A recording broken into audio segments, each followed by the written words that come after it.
My name is Light. Greetings once again, and welcome to the Entheogenic Roots podcast. I'm Yochanan Elkemetic, and I'm joined by a beautiful, beautiful brother that I met a few years back over in the Bay Area. And upon meeting, we knew that immediately that we were kindred spirits, kindred brothers walking shoulder to shoulder on this path with aligned intentions on what we're doing and how we're showing up in this particular space of the entheogenic revolution that's happening right now in this time. I'm gonna go ahead and let him introduce himself and tell us all about everything that he's doing and what his visions are and what he's doing to unfold on this path of entheogenic culture and how things have affected him in a personal life as well. His name is Waldo Marino, and thank you so much for being here. Thank you for coming. Having me. I appreciate you, brother. Yeah, it's been so lovely just getting to know you and developing a relationship over this time. And I want to go deeper, and I want to, help share your story and, concentrate the spotlight on you at this time and get the message that you want to share out. All right, thank you, brother. Well, my name is Waldo. Ceremonial name is Eek. I hold ayahuasca ceremonies in California. My main focus is with felons, veterans, and survivors of sexual abuse, sexual traumas.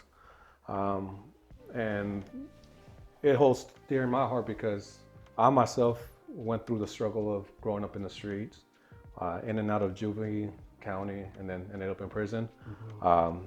Veterans, I just feel like, again, same concept, but for the government.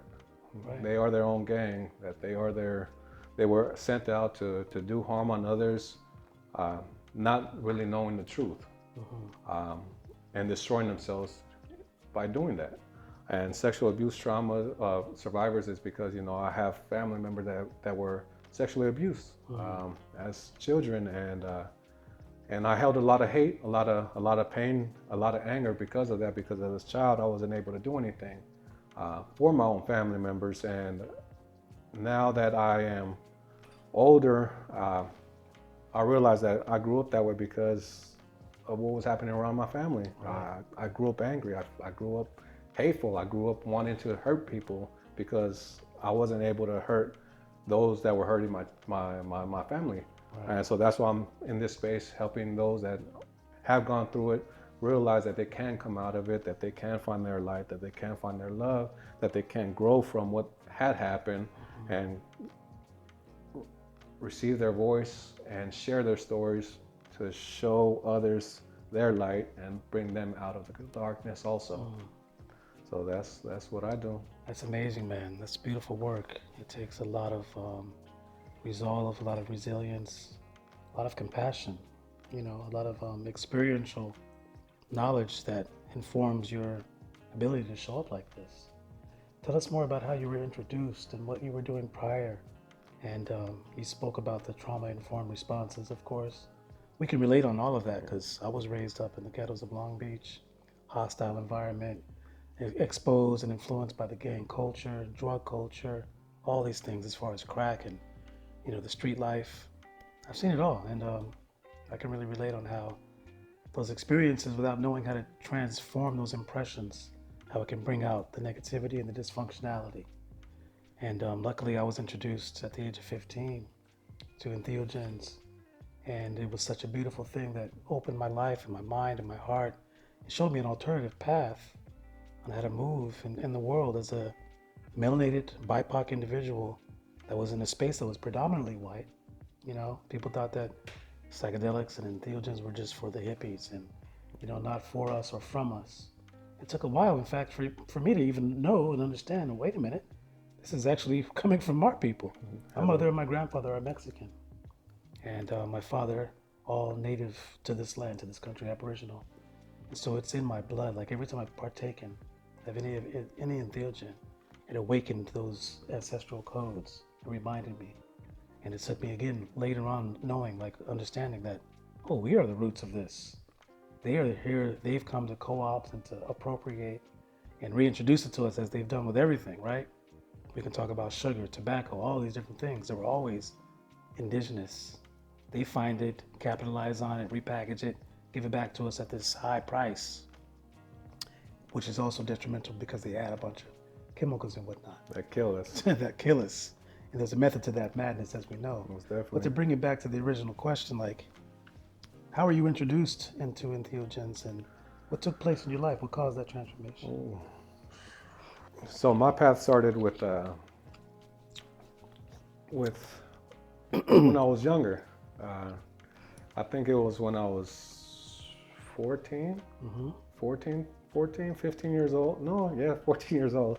Where growing up in my neighborhood, what we did was we would break into houses all the time, and we would get high. And getting high with weed at that time was very expensive. Yeah. That was back when it was a White Widow or White Rhino, where it was like $350 an ounce. Right. So, and this is, three of us. So, we would smoke that in 2-3 days. So we would constantly have to go and come up. And then the person that we ended up buying the weed from had some mushrooms. And we ended up taking half an eighth each one of us. And we ended up being outside laughing for 4 hours straight. And I remember as kids, this is 2-3 o'clock in the morning, we would try to talk to each other and say a sentence, and all of a sudden we'd just be like, shh, and we'd get quiet and then just start laughing. So you could imagine hearing 3 16-year-old, 14, 15-year-olds out in the street at 2-3 in the morning laughing all night. Oh my goodness. And ever since then, I would always tell everyone, that was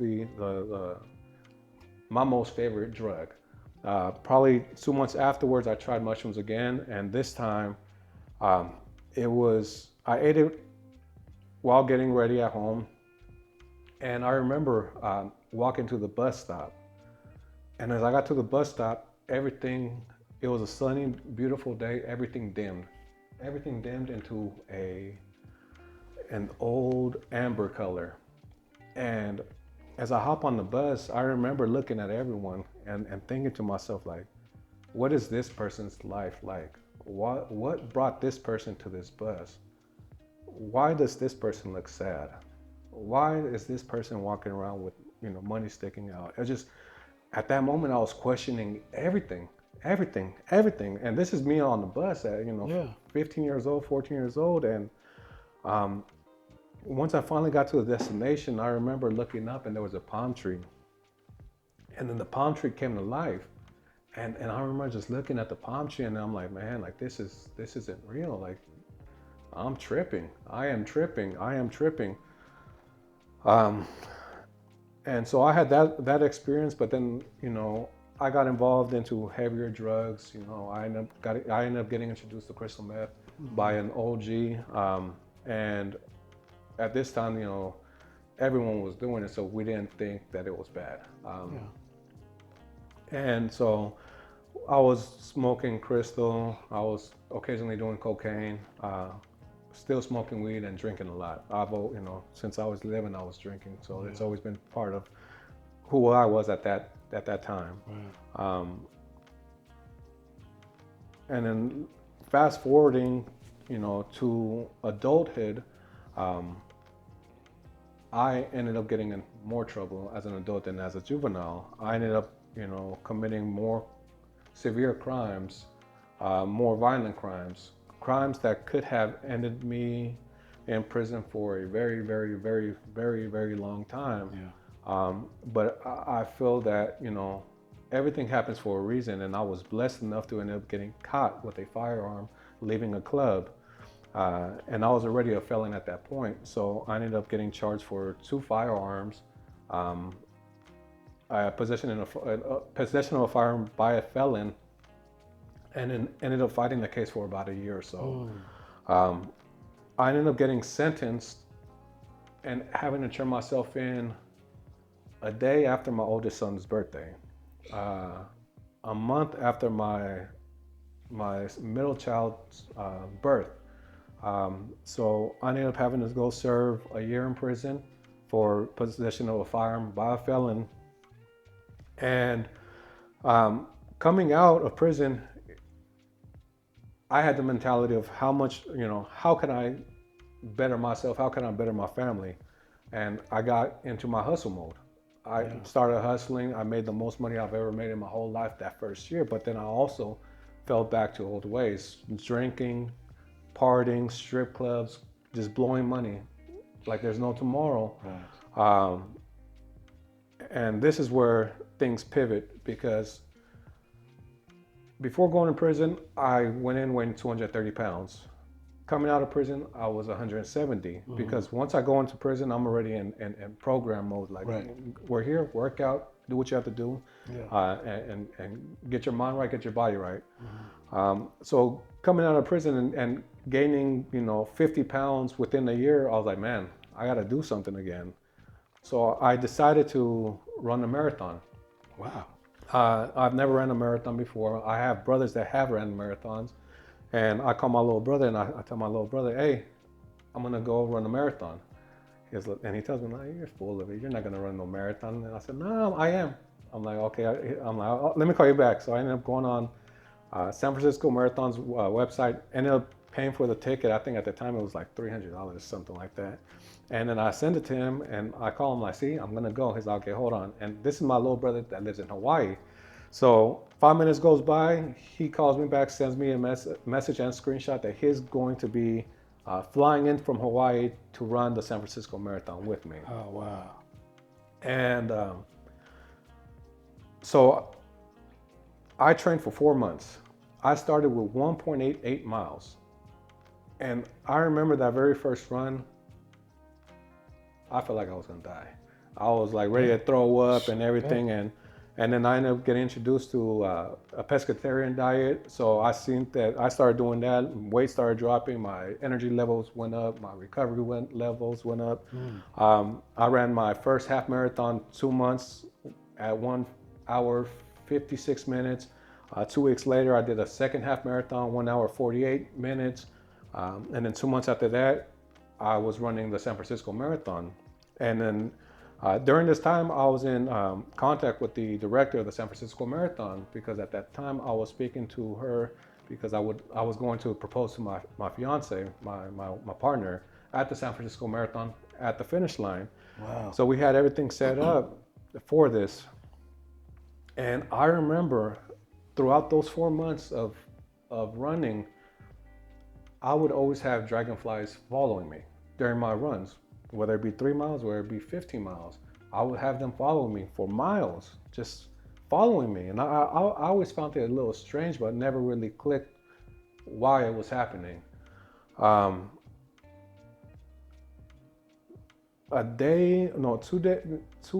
days before the San Francisco Marathon, my 2 brothers wanted to go out. We ended up going out, and there was an altercation with one of my older brothers and some other individual. He wanted to fight my brother. My brother really didn't want to fight. And, me being me, I enjoy fighting. I have no problem getting hit in the face, or I have no problem hitting someone in the face either. Warrior, yeah. So I ended up saying, okay, I'll fight you. At that moment, all you hear is that, and then I hear someone come up on the side of me, and they already had a firearm to my chest and my head. Oh, my And at that moment, I realized, like, man, it was those split seconds where time just slows. And when people say time slows down, it slowed down. Right. And but it was the most beautiful slowdown, because at that moment I realized, I was like, damn, man, I just trained for 4 months to run this marathon. I was going to propose to my fiance, who was pregnant. I just got out of prison, and and in my mind I was like, this is just gonna be another story. I'm gonna just be another story. Mm-hmm. I'm gonna be another statistic. Young Latino gets gunned down in Oakland. Right. 2 days before his marathon. A few months before having a child. 2 days before proposing to his fiance. I'm gonna just be another story. Yeah. But then it was no fear, no sadness. It was nothing but acceptance. Acceptance of death. Right. At that very moment, I'm like, if it's my time to go, I'm okay with it. Wow. I am okay with leaving the earth at this very moment. Mm-hmm. No fear, no sadness, nothing but acceptance. The surrendering to death. And Which is potent medicine in itself, you know? medicine, Yeah, pure, completely. pure medicine. And that was my awakening. That was my awakening. That was where everything started lining up, because that's when God, Creator, Universe, the one of all names, the one of no names, says, no, this man is ready now. This man is ready to accept what he needs to accept, to understand what he needs to understand, to receive what he needs to receive. And all that person did at that moment, when all this clicked in, I looked at that individual in the eye, and I seen that he was no shooter. He was no killer. I grew up with shooters and killers, so they have an eye. Oh yeah. You know. Soulless. Yes, and this person, he wanted to put fear in me, and he saw that there was no fear. So all he did was shoot in the air, and we ended up walking across the street to another bar. And the security guards didn't let us in, of course, but it was just at that moment, it all aligned. Yeah. So I ended up, 2 days later, I ended up running the San Francisco Marathon. A week after that, I ended up going up to Humboldt County because I was still working with cannabis and everything. So I was out there picking some things up. And I remember, for the very first time, walking around walking the bay, and just seeing a dragonfly follow me. And then at that very moment, I pull out my phone and I say, what's the spiritual meaning behind dragonflies? And it says, someone that's ready for transformation. And that's for that very first time I spoke it out loud. And I told my wife, I've always had these dragonflies following me. And she's like, man, you're crazy. Like you're tripping. Like it's just something else. It's a dragonfly. Just by chance. Yeah, it's just by chance. And so I ended up looking it up on my phone, and it ended up talking about how the dragonfly signifies transformation. Signifies rebirth. So we kind of brushed it off, and 2 days later, we ended up driving back down, back home. But I was trying to find the perfect spot to smoke, all the way down from 101, and I just couldn't find the spot. There was no spots that was calling to me. There wasn't anything. So as we were driving down, all of a sudden I said, you know what, stop here. She stops, and we ended up walking down the bank, and then we ended up finding a river. And then at this river, she had to use the restroom, and she went through the bushes while I kept on walking down to find me my spot. I found a spot that was right next to the river. I put down all my stuff, and I started, packing my bowl. And I look up, and when I look up, I see a dragonfly. And I said to myself, see, I'm not tripping. I'm not tripping. And then I look back down, and then I hear my wife coming up, and I was going to tell her. I was telling her, a dragonfly just came. And then as soon as I told her a dragonfly just came, I looked to the side of me, and there was about 20, 30 of them floating right there, next to me. Oh my goodness. And I look at my wife, and I said, I told you. Not just by chance. No, I told you. Not a coincidence. Beyond. And at that moment, it felt right. I took off all my clothes. I went into the water, and I remember I still have a post where I say, what if God is everything? Because, I grew up Catholic. I grew up, believing that, God was a person. But then at that very moment, I said, what if God is everything? What if God is the water? What if the God is you and I? What if God is, the earth, the wind, the fire, the trees? What if God is the universe? What if God is it all? What if God is all? And that was when I started questioning everything that had been taught to me.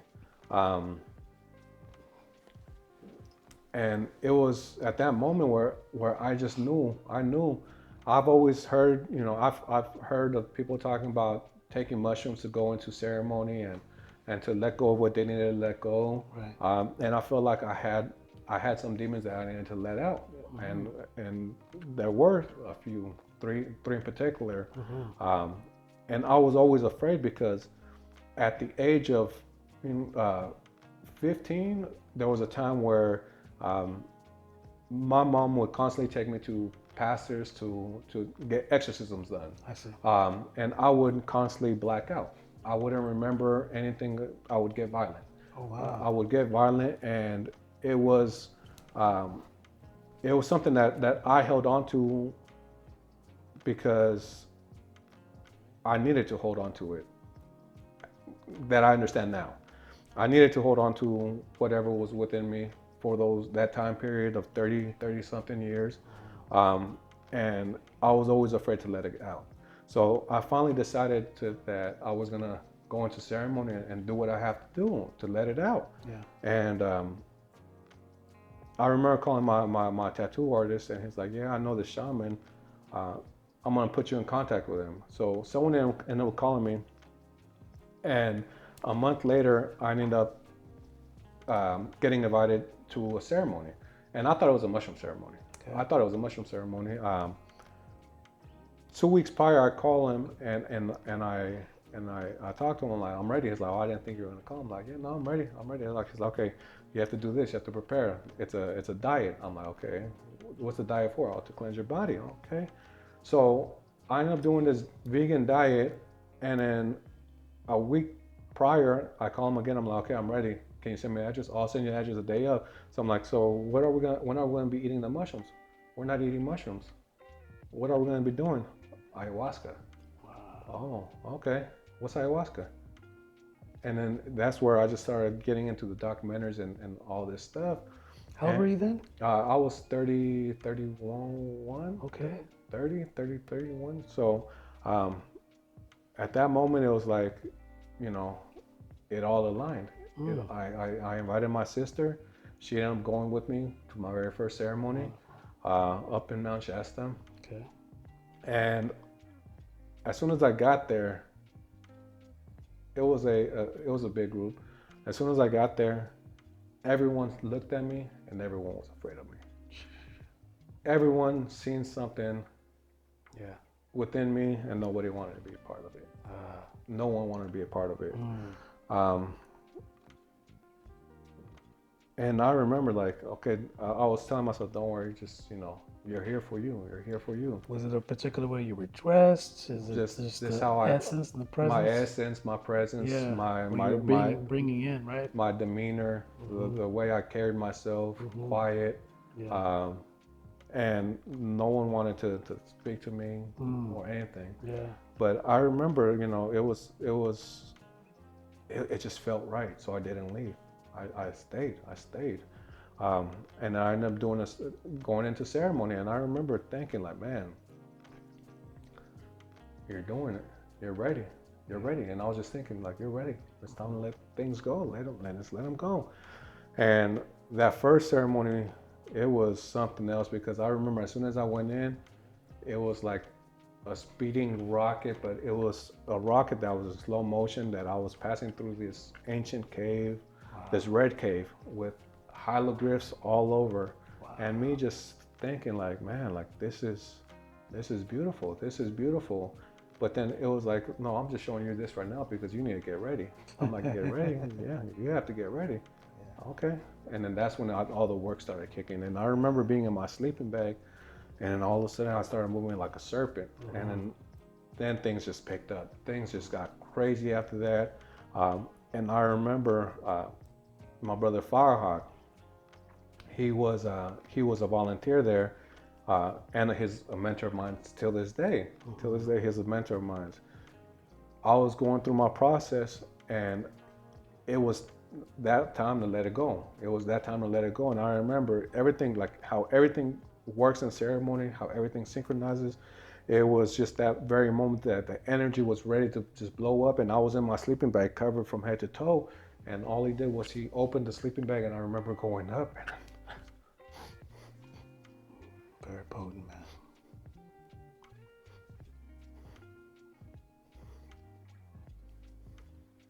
These are the most meaningful times of life. People need to understand that this medicine comes to heal on deep, deep levels and to awaken and to help us cleanse not just the body, the mind, the spirit, the soul. It helps us to remember all the fragmented parts and to reawaken the true meaning and purpose of what we're here for. Yeah, and at that very moment, I sat up and I was facing the sun, and I just remember just letting it go and feeling that freedom, feeling that freedom, feeling that energy, that entity, that spirit, whatever you want to call it, however you want to call it, that other side of me, whatever terminology you want to use, just come out. And I felt free. I felt free for the first time, but I knew that the work wasn't done. I knew the work was just beginning.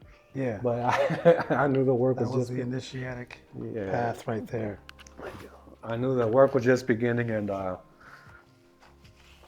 after that day, after that ceremony, everyone in that group saw something special in me. Everyone knew there was something special about me. Of course. And I knew there was something special about me. I knew that, my mom, she has her own gifts. She may be super religious, but she still has her gifts. And she would always tell me, mijo, you're going to be, a priest when you grow up. I didn't end up being a priest. In that tradition. In that tradition, I got in trouble. Oh, you're gonna just talk to people about your story. No, that the religion went out the window and everything. Yeah. I ended up following my path, and so after that ceremony, everyone had seen something special. And my second ceremony, it was a preparation for my third ceremony, and my third ceremony was when I was finally able to let it all go. I was finally able to let it all go, and that's when I received my ceremonial name, Ik. That's when I received the gift of what magic is, the gift of connection, the gift of the wind. Ik is the wind. It ties in with the dragonfly. It ties in with the good and the bad. Oh, no wonder we just had that big wind come through. With what the wind carries it all. Good, bad, life, death. Yeah. It carries it all. Yes. And it was at that moment, it all kind of synchronized. Everything synchronized to how it needed to happen, when it needed to happen. And I started walking my path. I started walking this red road and discovering who I am. And I learned through experience. I learned through ceremony. I learned not through books, but through all the actions. Firsthand. Yeah. Firsthand. Through what's embedded in us, what's embedded in our hearts, what's embedded in our spirit. We are the book. We are the book. And we have all the knowledge. Yes. But we just have to remember that knowledge, and we have to learn to set aside the ego, which was my biggest struggle, because that first year, 2 years, 3 years, I had the biggest head. I thought I was this grand master, it's just, everyone goes through it, and I'm grateful that I'm able to humble myself and learn that, it's not about that. It's about, growing within, but teaching those around you that, they themselves have the magic. They themselves can create change. That they themselves can share that love. And it's still a long road. I'm 30 and 35 years old. You don't really become an elder until you're 52 in our culture. Right. I have 20 something years to keep on learning, to learn my song, to learn this path, to learn how to better myself, how to continue creating change, how to humble myself, how to teach my children, how to keep loving, keep forgiving, and how to show more compassion, which is something I still continue struggling with, because I show people strength in ceremony. That's you have to. That's what I show people. That's I'll take you into the dark. Yeah. I'll take you into the dark, but you're gonna light that light within yourself. You're gonna light that fire. You're gonna light that, ignite all of that. Then you're gonna shine bright. You're gonna shine bright, and you're gonna share that light with others. And that's what I'm about. I'm about, giving them strength. So I'm still learning to be more compassionate, but it's a beautiful struggle. It is, man. It is. And it's out of the darkness that light is, gestated. It's where light comes from. Yes. And everybody's always chasing the light, thinking that it's always about the light. But where does light come from? Light needs space, light needs darkness in order for it to radiate. Yes. And this is where we have to go within ourselves into this particular shadow work, you know. And work within Thank that. you, man, for being, Well, thank you. you know, open and like vulnerable and sharing your tears with us, sharing your heart and your story. We can relate on many levels, man. Like, I have not been to prison. I have not been caught up in much.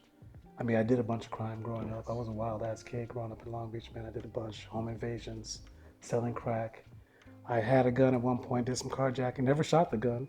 I just went around posing to be a little tough guy, but learned a lot. And like, you know, we were talking about earlier, just all that trauma that, you know, causes us to act dysfunctionally and toxic. I was on the same path. We can relate with all of that. But I can see also within you a grace, you know, you have this charm, and your mother implanted these seeds within you and told you that you were going to be a priest. And you are a priest, you know, you're a medicine man, you're a curandero. You have this energy that has been awakened, and that, you know, your true purpose is being magnified now. And I want everybody to know who listens to this and sees this podcast that you are a leader in this culture, that you are one who's doing the authentic work. You're on the path truly and genuinely. I see that for the time that I've known you. Everything that you post and everything that you show up as is really authentic, and I would love people to see this and follow the example, contact you, and be, you know, in your presence to learn, because it's such a beautiful, beautiful gift. You hold that indigeneity, you know, that lineage and that bloodline. Those codes are activated within you, and you're a leader in this space, in this modern entheogenic revolutionary space. And you know, I don't use the term psychedelic renaissance. That's what people are calling it. People think it began in the 60s. People think it's beginning now. And with all these legalities and these policies popping up, and clinical colonization and neo-colonialism in the capitalistic space, how do you see all of this, you know, unfolding, and what is your perspectives on this? Truthfully, I feel that it's being utilized against us more than for us. Reason being, we've seen what happened during the hippie era. Yeah. We've seen how it promoted peace and love. And for people to believe that the government won't utilize something against us, it's crazy. They're pushing spirituality, New Age spirituality. Right. They're pushing New Age spirituality. They're pushing men to be weak. Yeah. Men not to honor their masculine. Men not to be that masculine protector, that guardian. And I feel that it's to create weak men, for them to bow down, for them to say, hey, I'm gonna sit here, I'm gonna hold hands, we're gonna sing Kumbaya, and everything's gonna be better. Right. And it's not that. Yes, we are going through a spiritual awakening. Yeah. Most definitely, you know, and I've been telling people this for years, though, the Mayan calendar, how it was never supposed to be December 2012, right. That it ended up being in March. It was March or May 2020. Right. When COVID started happening, when people started waking up. I remember that day or that month when I went into ceremony, the medicine, it was literally probably a 15-minute ceremony for me. It was actually March 2020. Yeah, it was March 2020. Yeah. It was March 2020, and the medicine told me, do not let fear in your heart. She let me in to go receive the message, and then she pulled me out. I wasn't able to connect. That's all she gave me. Yeah. I didn't know why, but that's what I received. Yeah. And I received the same. I understand that. Yeah, and we seen what it did to the people. It put fear in their hearts. And now with this New Age spirituality, with this push of psychedelics, we're seeing people lower their guard. Yeah. We're seeing people want to focus on all this healing, self-growth, of you know, of fakeness. There's a lot of bypassing going on. Yeah, it's, you know, we are men. We are protectors. We are guardians. Yeah. We are here to protect the light being our children. Yes. Our future. Literally our future, our next 7 generations. So I feel that they're going to continue pushing it. We're going to see a lot more people fall into this New Age spirituality. We're not seeing what these plants are actually here for. Yeah. Yes, it's helping a lot of people out, and that is a step forward. Yeah. But people can't fall into that play of love and light and kumbaya and Yeah, thinking that some shift is going to take place just from some fairy dust no, sprinkled on the planet or something. yeah, and people believe that it's going to all happen, within a certain timeline, our time life, Right. and it's like, if we look at evolution, and there's a book, I forgot the author's name. He actually speaks about evolution that coincides with the Mayan calendar, how it started with millions of years to hundreds thousands of years to thousands of years to hundreds of years, and we're seeing and we're feeling how time speeds up. Yeah. How time has sped up. We feel that the last 4 years haven't been 4 years. We feel like it's been a month. Exactly. So what is that saying? And what did we see when all this happened? People started awakening. Yeah. Either you're falling asleep, you stay asleep, you want to stay asleep, or you're walking your path and you're realizing that there is something greater than what meets the eye. Mm-hmm. And with going back to legalization with legalization. Yeah.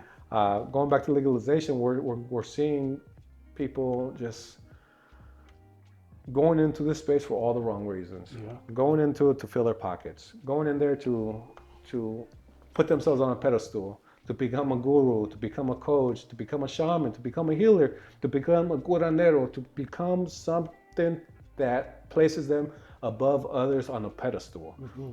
And it's not about that. It's Yeah. about continuing to do the work within oneself and also continuing to do the work for the community, not expecting something back from it. Exactly. Like understanding the karmatic Yes. debt that is being accumulated or displaced from everything that you are doing. Yeah. And again, I tell everyone, everything I do isn't for me. Mm-hmm.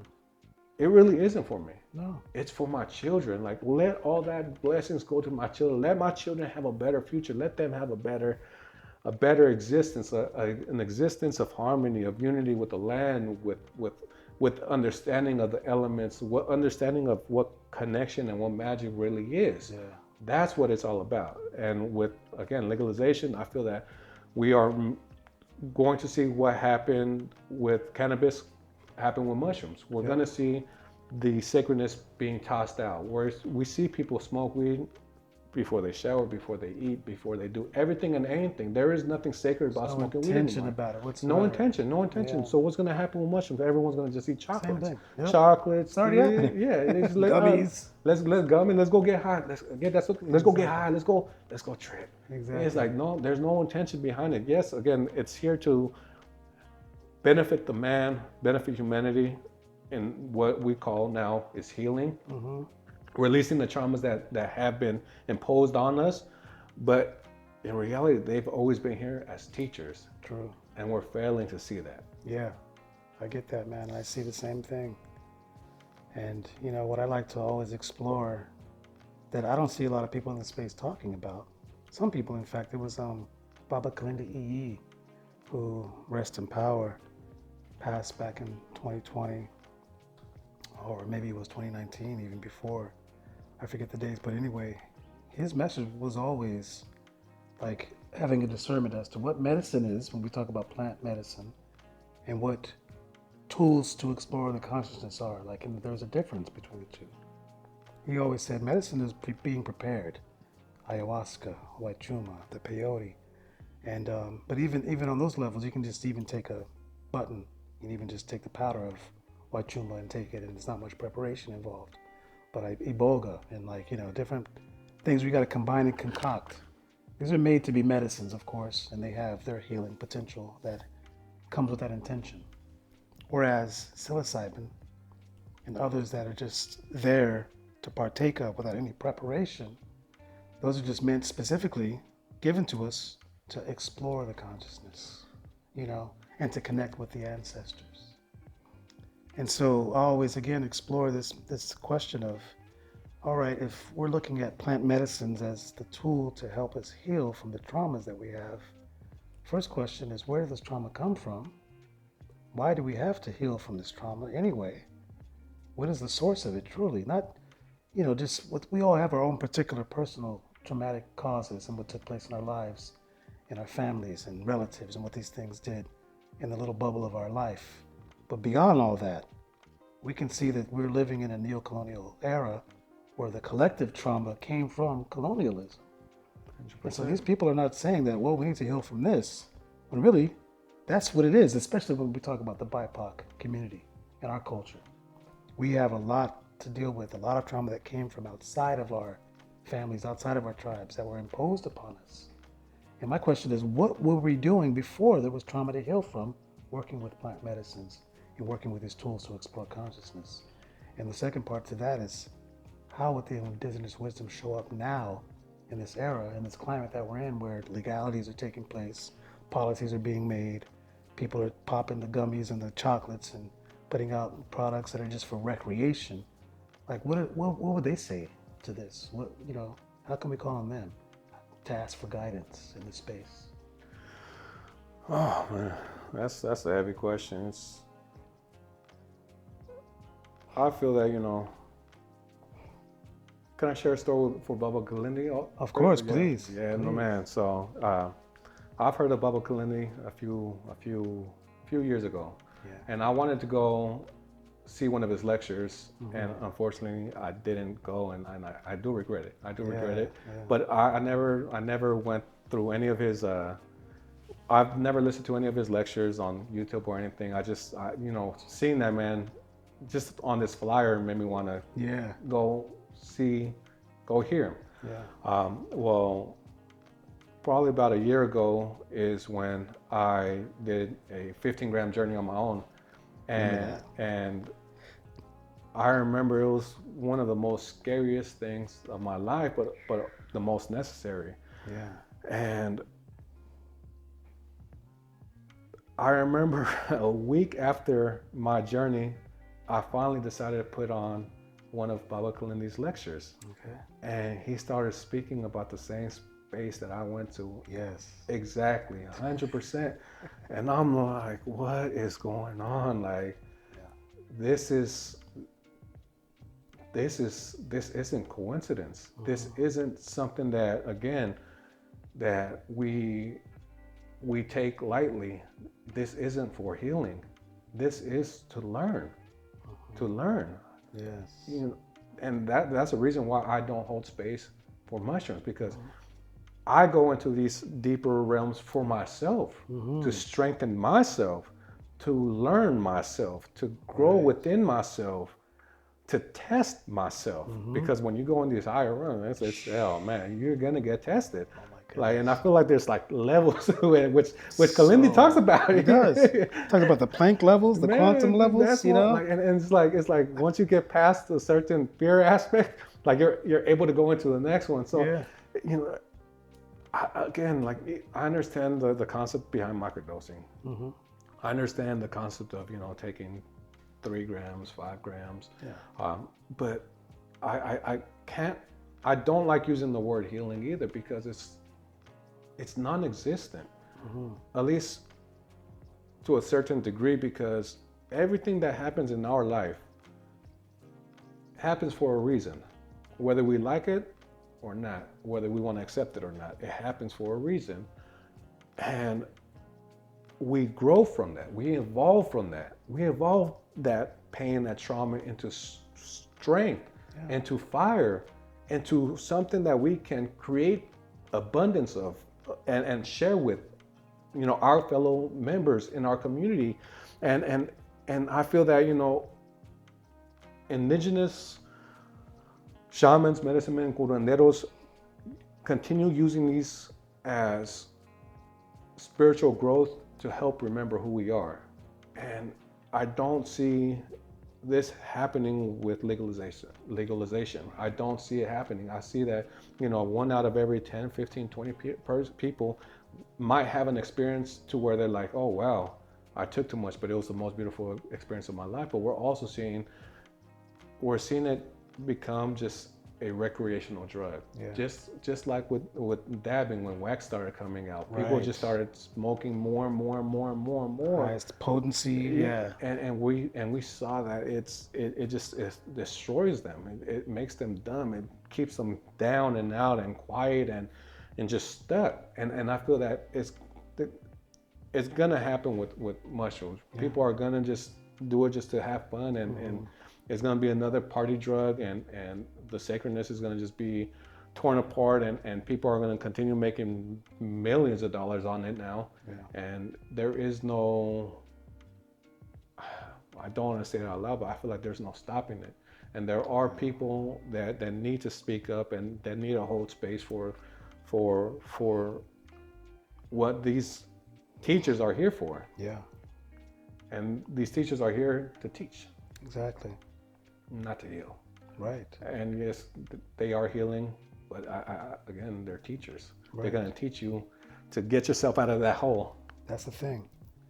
And I can relate to that because I'm a cancer survivor. I was diagnosed back in 2017, nearly died.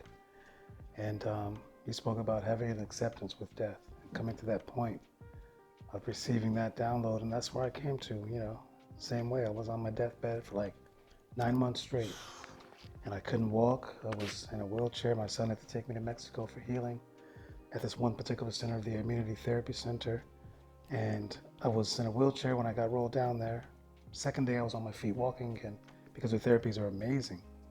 And I'm still here. I survived cancer. I was healed in 2.5 weeks from cancer. But at the same time, when you say that there's no real healing going on that we need to seek for, it's more of the lessons and the teaching aspect of it all. I made cancer my teacher. 100%. Yeah, I like fully leaned into it. I didn't fight against it or resist it or say fuck cancer and all this. I got to fight for my life. I was like, oh, this is a master teacher here. I got to lean into this and befriend it. And so I always say, I came out of that saying, we're not here to cure our diseases. Our diseases are here to cure us. And so when we go into these deep, deep spaces with, high doses of psilocybin, we get into those challenging moments where we think we have near-death experiences that are just like successive, and we do die. I feel that we have many times in psilocybin and ayahuasca where we go into death. There's moments where I was in ceremony thinking I'm going to leave a corpse for everybody. I'm not coming back to this. But inside you're living in this interdimensional realm, having a deep, deep lesson being taught to you, and a deep lesson on acceptance, radical acceptance. And one of Buddha's disciples back in the day asked the Buddha, what is the swiftest way to cultivate enlightenment? He said, meditate and accept your own death. Meditate on your death and accept it fully. That's the swiftest way to cultivate enlightenment. And so you know that firsthand. You had that experience. I had that experience coming close to it with cancer. And and just exploring like what entheogens offer us. Like even the term ayahuasca means the vine of the dead, right? And how are people not getting that point nowadays? And how are people bypassing that and making it a cultural fad and a new identity, basically, that people are just putting on, new masks to present themselves. Yeah, personas to act like now, oh, I'm an ayahuasquero now, and I've drinking so many cups, and I've gone to so many ceremonies, and they make an identity out of it. 100%. And a culture out of it, which it doesn't seem to be authentic and genuine. I'm not going to put a blanket out there and say it's everybody doing this. No. It's not a generalized statement. But you see that happening. I've been involved since 2002. That's when I partook of my first cup in Kauai. And so I've seen it all since then. Fast forward till today, I've seen it like become a thing where it was like so underground. Nobody knew about it. I was the only one in my melanated circles that ever even knew about ayahuasca or talked about it. And then now it's been exponentially. Now we've got the celebrity cultures and the rappers and everybody now getting into it. And everybody's attracted to it because of them, not really knowing what they're getting into. And like you were saying, people want to immediately become a shaman and like out of the blue, they're putting on that hat of I'm the curandero now. Without understanding, that's not really a path that you want like to be on, to be in that position. It's a hard one. It's heavy. Speak to us about that. Man. What that responsibility really means. That responsibility means that you need to understand that you yourself will be tested. That you yourself will be broken into thousands of pieces that you yourself have to pull yourself out of it, because it's all teachings and lessons. People want to believe that it's going to be easy, that it's going to be all quote unquote love and light, that you yourself will come out of it clean. But there has been times where I wanted to stop doing everything to stop it all. I wanted to just say, I'm done. And, and each time I said I wanted to say that, it was like, oh no, really? No, you're not No, done. yeah. I ain't done with you. and then you get that slap across the back of your head, like, no, come on, time to get up, brush it off, time to start working. And this is why, for me, it's very important to take my winter break. It's important to work with the seasons, and it's important to hibernate, to sit, self-reflect on what just had happened this past year and grow from it and continue to learn from it, and then come back refreshed and continue doing the work. Everyone wants to pour water in everyone else's cup, but not realizing that it depletes you yourself also of that water, of that nourishment, of that energy, that life force to continue doing the work. I understand everyone wants to help. Yeah. I understand that everyone can help. But helping doesn't mean serving.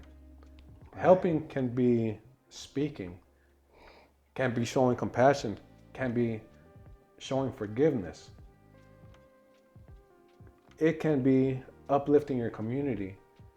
It can be by supporting those around you.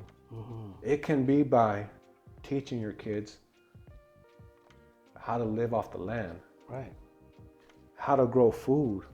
So that's lasting, Yes. Generations to come. Yes. And it's not just all sambos, Reiki, and Kambo, Bufo, Yopo, taking all these medicines and saying that you're this grind shaman, and that you've drank, 50,000 times. And it's just like, no, we don't need to do all that. We don't need to take medicine every single time there's an opportunity to take medicine. There's growth in everything, and we need to grow within ourselves. And that as a medicine man, I feel that, we need to sit within ourselves to show others that they themselves can do the same, that they themselves don't have to take medicine to continue growing, that they themselves can work through what they need to work through and continue growing, continue evolving. So yeah, I think I strayed off the question a little bit. Hey, that's okay. No, it's going where it needs to go. Yeah. And so the ancestors who teach us in those moments, and they're the ones that we connect with, and give us the powers that we need to show up the way that we need to for our people, for our community, creating these intergenerational blessings that will be sustained. I think those are good points you made there. What feather do you have? No, it's an eagle feather. Eagle feather. Yeah, beautiful. Thank you. It's nice. It was gifted to me by my elder, Theo Fred. Theo Fred, shout out. Theo Fred. I sat up in my first teepee ceremony with Theo Fred. I have not sat in teepee with him yet. It's a medicine that hasn't called to me just yet, but it's this is to signify me becoming a sun dancer, which is medicine in itself. Yes. I've sat and done vision quests with Theo Fred, and I'm hoping to do my third vision quest with him this coming month, which is again medicine itself. Yeah. No speaking, no eating. It is sweating and sitting there in prayer and growing from that. And tell us what is the significance? Like, what do you come back with after such an ordeal and austerity, basically, of a vision quest? So, me myself, I go in there with no expectations. I go in there to receive what I need to receive. And when you're out there on the hill for 4 days and 4 nights, no no speaking, no eating, in silence. Messages come within dreams, within elements, with the insects. And I'll tell you about my first vision quest, where I had, gone in with no knowledge of what a vision quest truly was. Right. And on my third day, I remember thinking to myself, wow, why haven't I received my vision? I do all this work. Why can't I receive my vision? Am I not connecting? And it was just all these questions. And finally I sit there. And when I sit down, I remember standing up and I was thinking to myself, when you sit down, don't crush no bugs, because it's going to be bad juju on yourself. And I sit down, and then I pick up my leg, and I'm like, no, I crushed the bug. I seen this beetle. And I'm like, damn, man, what? Like, this is bad juju. Right. This, my first vision quest. I just killed something while I'm praying, and then I was like, man, I'm sorry. And I just remember just saying, I'm sorry. And during that time, I had given my hair a lot of power, because I would always feel that, my power comes from my hair, that my hair is what carries my energy, that carries my strength. And I had it longer back then, and I was like, this is where my power comes from, because it's something I've always connected to in ceremony. It's something I feel when I need to, just like I grab my hair and I just feel that urge, that strength, that power, and I've always given my hair all this attention, all this power, and had put it on a pedestal. And so when I had, going back to the story with the beetle, when I had looked at it, I started like really looking at it. I'm like, man, like it kind of looks weird. Like it doesn't look like it was alive. It may have already been dead. And half an hour goes by, and then and I'm just sitting there just contemplating all of this. And I see this beetle come up, start like walking towards me, but walking with this limp, just like brand new coat, like just shiny, but he's like walking like showing off his new coat, his new pimped out beetle. Yeah, like but he's walking like straight towards me, just like, and I was just like, oh, you didn't die, like you shed. You shed. And that's what it's all about. It's about shedding the message right there, shedding the old, understanding that the power is always within. And after the vision quest, I ended up cutting all my hair, and I'm regrowing it again. But I cut all my hair, and again, just those little lessons, those little teachings, those synchronicities that come into existence just by sitting there. Yeah. And that's what vision quest is about. It's about receiving your messages, whether it be in dreams, whether it be with elements, the animals, or however it comes. It's going to come, and you're not taking anything. And these are ancient practices. Yes. You just open up in the sky in a circle by yourself, and just and pray. Amazing. That's so profound and transformative. And thank you for doing that work. Oh, thank you. And you're going to be doing one again soon. I plan on doing it every year. All right, every year. Every year. This is how I come back into service. Yeah. This is where this is my practice of taking a break, doing a vision quest, and then coming back and being able to hold space for others. Beautiful. That way I allow myself to refill my cup and beautiful, and share what I need to share throughout the year. Nice. That's amazing, man. More power, more strength to you for that. Thank you. So we are in the decolonization movement. Your life is a symbol, and you exemplify that just by living and showing up as you do. This podcast is about decolonization, the movements that I am a part of, and what I do, and everything that I perform in my life. Same thing, And so let's talk about that and unpack what that looks like and what it means to show up as a comrade on the path of decolonization. And how does it show up for you? For me, it's taken me a while. Again, we're all on the red road. We're all continuously learning about who we are and who our ancestors are, and what we need to do to continue decolonizing. And this year, it came to me And it's, for me this year, my main focus is gardening. Yeah. Is gardening, teaching my children how to grow their own food. That's so vital. Yes, and teaching them to keep everything as pure as possible. No GMO, heirloom, heritage chickens, Yes. rabbits, and using everything to help each other, because you need to be self-sustainable in order to truly live and not rely on any outsources. And that, for me, is the greatest give back that we can give to our people, is to show that we ourselves can grow our own food. And it was something I was thinking about the other day. I'm like, my father, who worked construction all day, 6, sometimes 7 days a week, would come back home and still tend to his garden.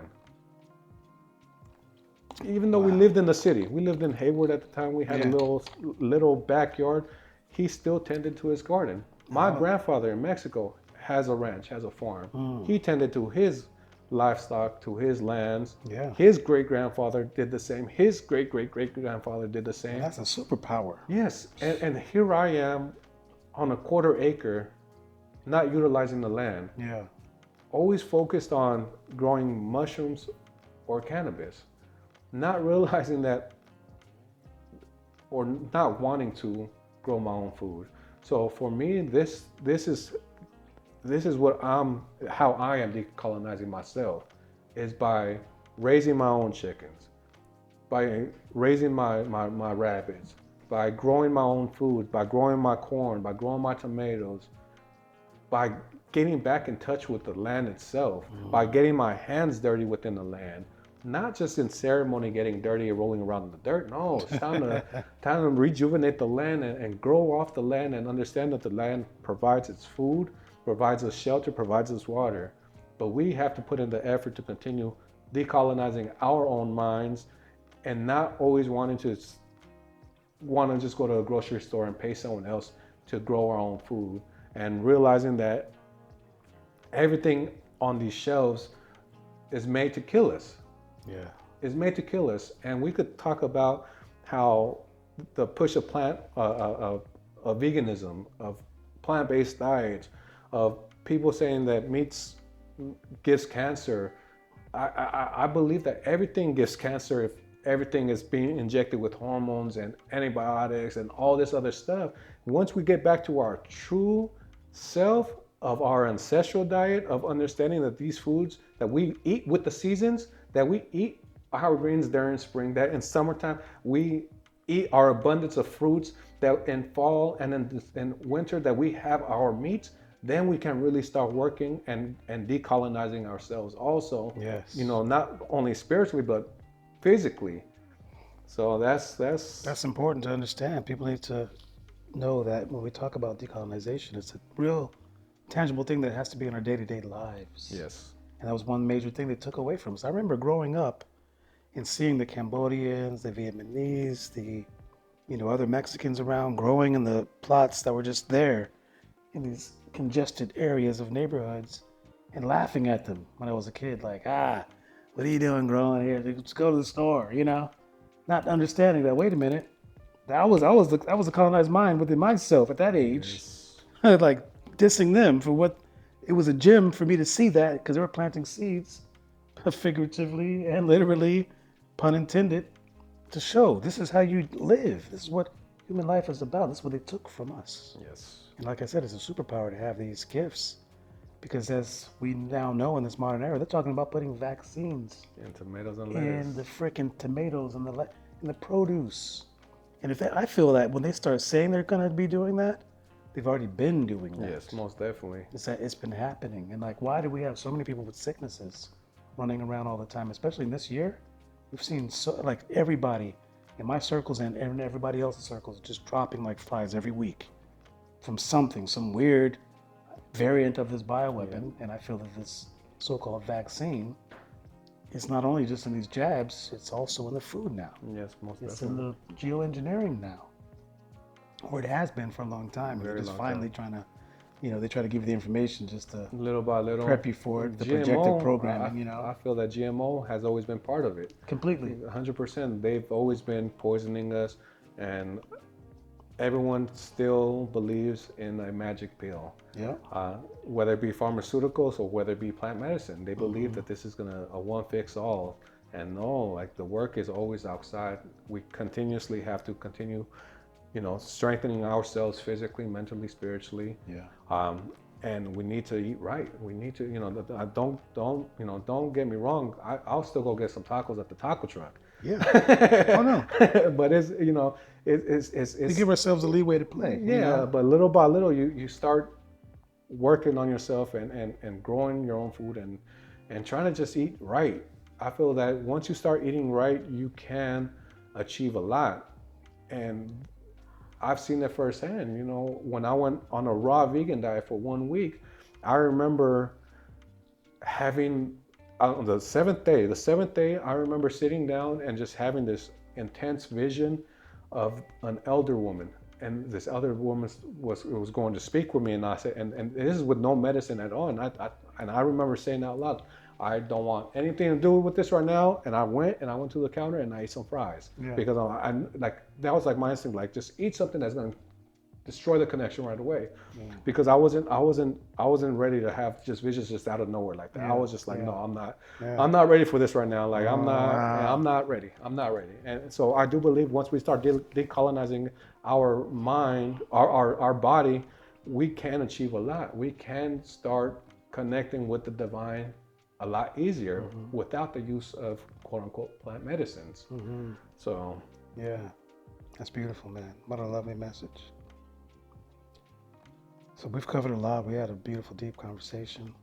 You're here with your family, your beautiful wife, and your newborn.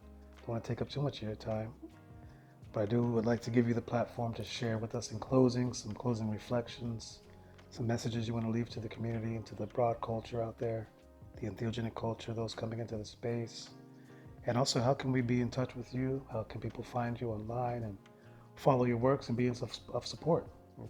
You can follow me on Temple of the Four Winds _ on Instagram, or you could go on our website, templeofthefourwinds.org.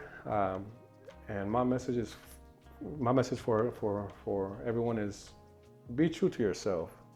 Don't fall into this new age spirituality of having to dress a certain way, speak a certain way. Don't fall into I need to try all these medicines to heal. Do the work yourself. We have the power within. These teachers can be used as a crutch, but don't rely on this crutch to continue growing. And do what you have to. Keep shining your light, keep sharing your light, and speak your truth. Speak your truth. Don't let anyone bring you down. Don't let anyone call you crazy or let them call you crazy. But in reality, it's you're on your own path. You're here for yourself.